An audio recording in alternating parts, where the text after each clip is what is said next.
Sith Apprentices constantly defeat Jedi who should outmatch them in training, experience, and raw knowledge of the Force. The comparison itself reveals the first problem. Sith Apprentices and Jedi Masters are not equivalent ranks, and they're not equivalent roles. According to The Rise and Fall of the Galactic Empire, a canon reference book, the Jedi serve the Republic as diplomats, advisors, and very occasionally warriors. The Star Wars Ultimate Visual Guide describes them as an ancient order of peacekeepers. In Legends, the Jedi Path lays out the full Jedi training curriculum, initiates advanced to knighthood across 3 possible specializations: Guardians, who focus on combat and lightsaber skills, Consulars, who focus on diplomacy, healing, and deep study of the Force, and Sentinels, who focus on investigation, security, stealth, and technology. The Jedi Order trains broadly because its purpose is broad. It produces diplomats, scholars, healers, investigators, teachers, and when absolutely necessary, generals. The Sith train for exactly one purpose. In a legend source, the Darth Plagueis novel, Maul privately reflects on his own education and realizes that Sidious gave him extraordinary combat training, but failed to prepare him for anything beyond violence. The Zabrak admits to himself that he has almost no understanding of how the galaxy actually works. He can fight, and he can kill, but he has no sense of how the Sith plan for conquest will unfold.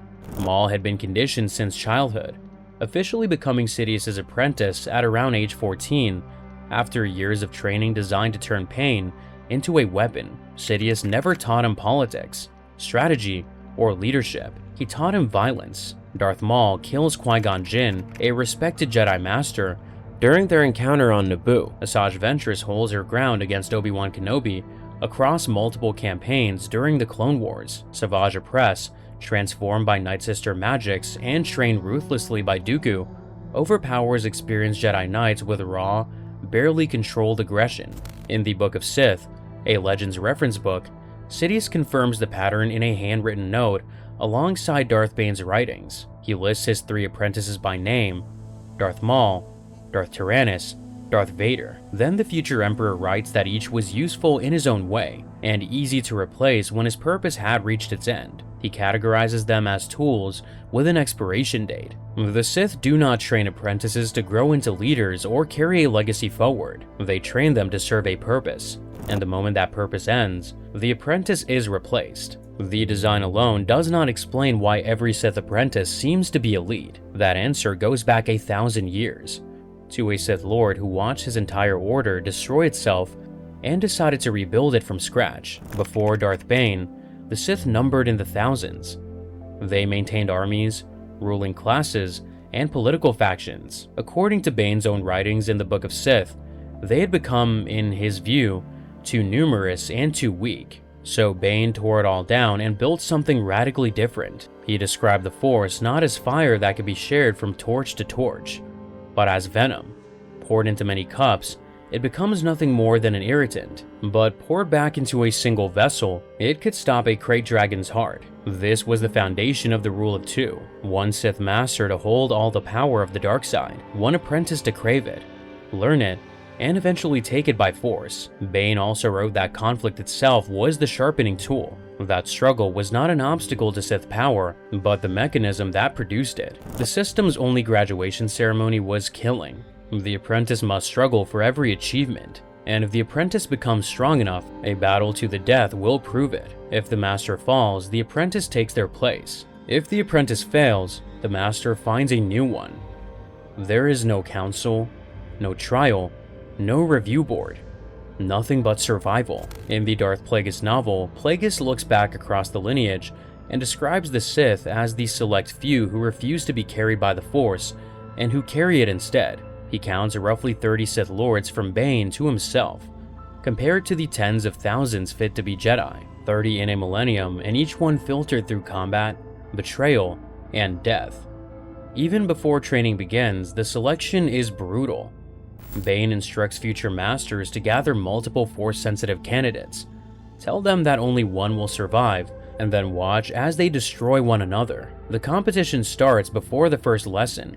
While the Jedi promoted students through councils and trials, the Sith promoted theirs through survival. Surviving the rule of two takes more than raw strength.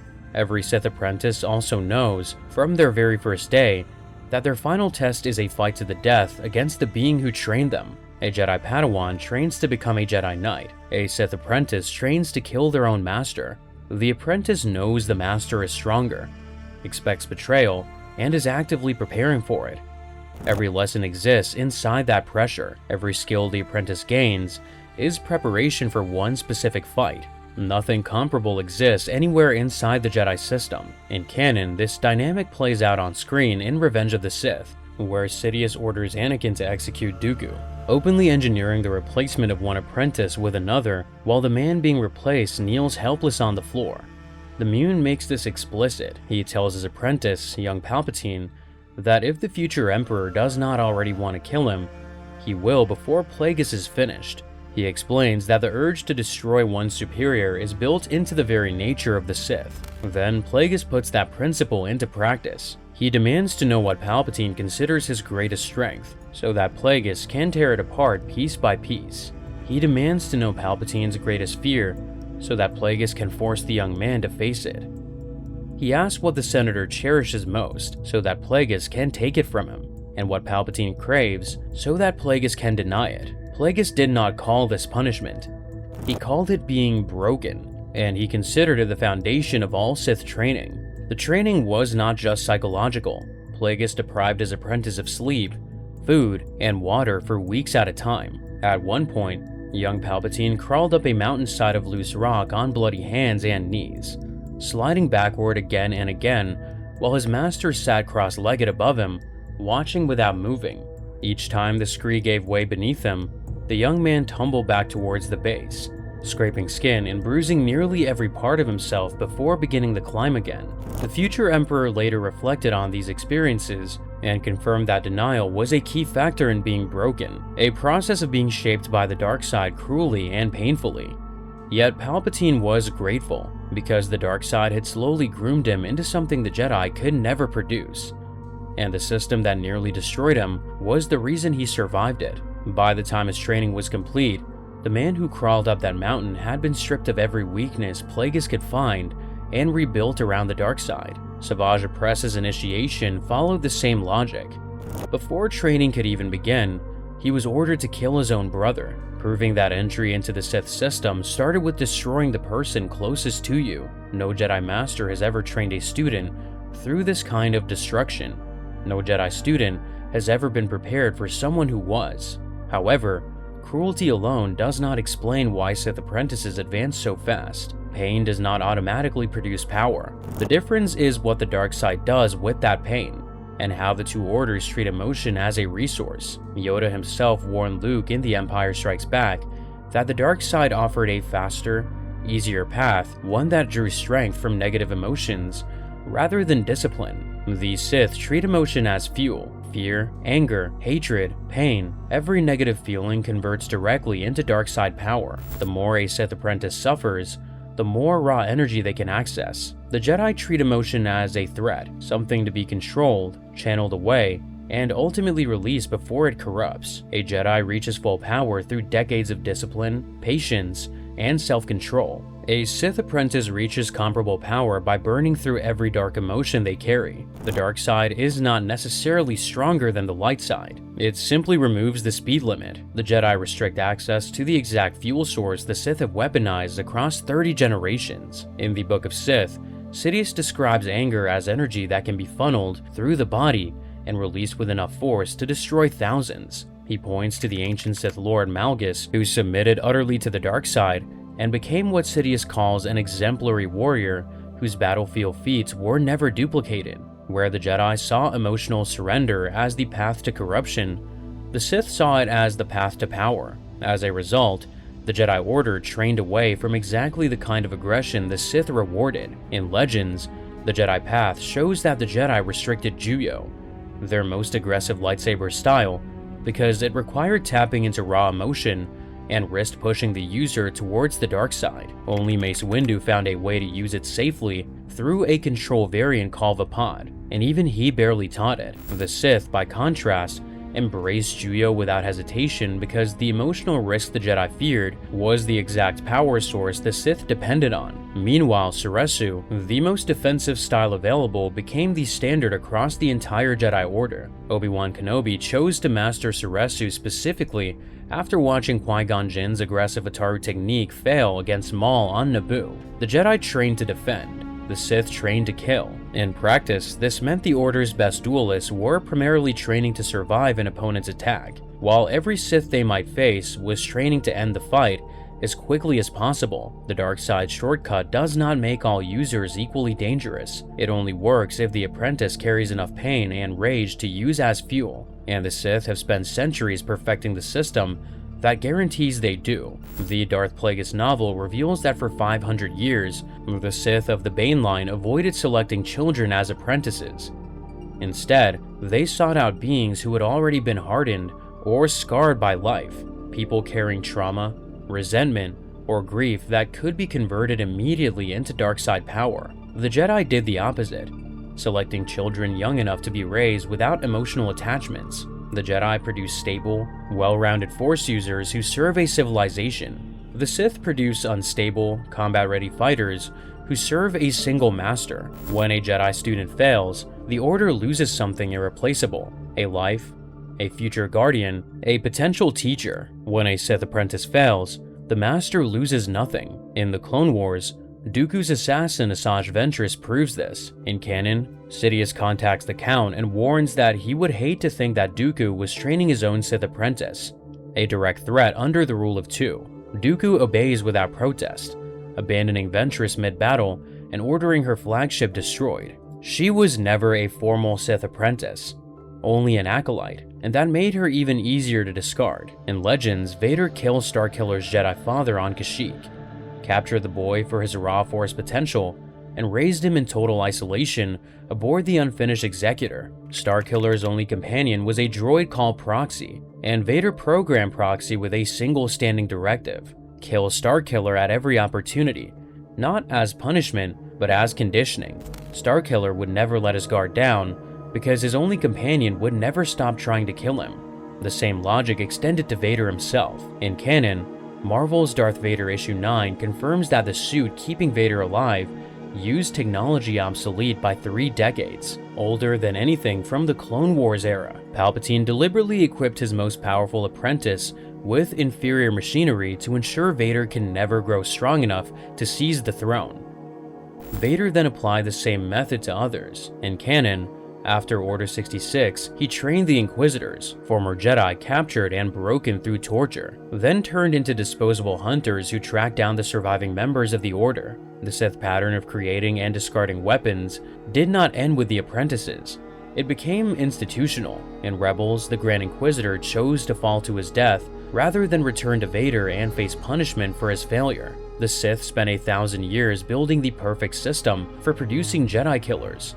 The Jedi never saw it coming. According to the Star Wars Ultimate Visual Guide, Qui-Gon's duel with Maul on Naboo was perhaps the first battle between a Jedi and a Sith in 1,000 years. For 10 centuries, the Jedi faced no Sith armies, no Sith assassins, and no Sith plots that they could detect. Their combat training adapted to a galaxy where the greatest threats were pirates, smugglers, and local warlords. They expanded into administration, politics, and diplomacy, restricted by their aggressive lightsaber styles, and prepared for threats that had nothing to do with the Sith.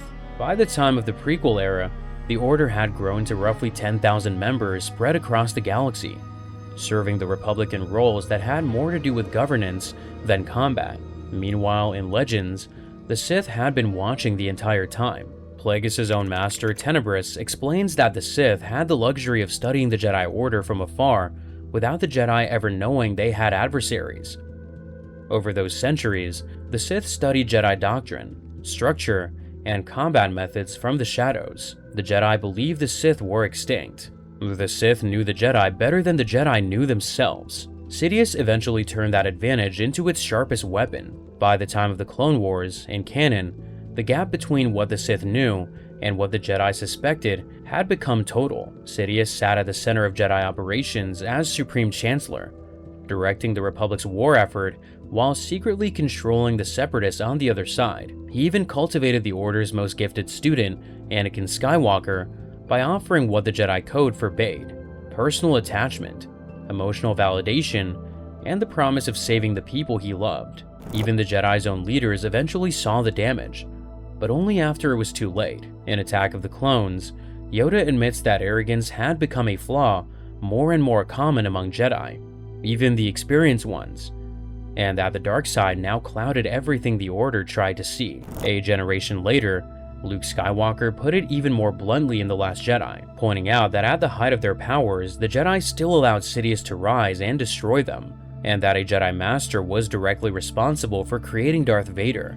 In canon, the rise and fall of the Galactic Empire captures the doubt that ordinary citizens across the galaxy were already voicing during the Clone Wars, wondering how the Jedi could be so powerful and still fail to win the war, and how they could be so wise and still fail to see the danger coming.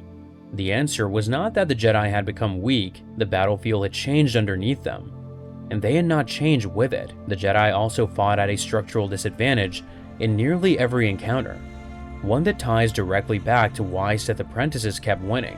In the Darth Plagueis novel, Sidious's orders regarding Qui-Gon are blunt. Maul had to kill the Jedi Master to prevent Anakin from being trained. Sidious privately observes that Maul will not rest until he has taken down a Jedi Master, the mark of someone whose entire identity has been compressed into a single violent purpose. Qui-Gon, at the same time, was protecting Obi-Wan, a Padawan who was not yet ready for this kind of fight. He was shielding the Queen of Naboo, whose survival was tied to the fate of an entire planet. He was engaging an opponent unlike anything any living Jedi had faced. 3 responsibilities carried by one fighter, against an opponent who carried only one.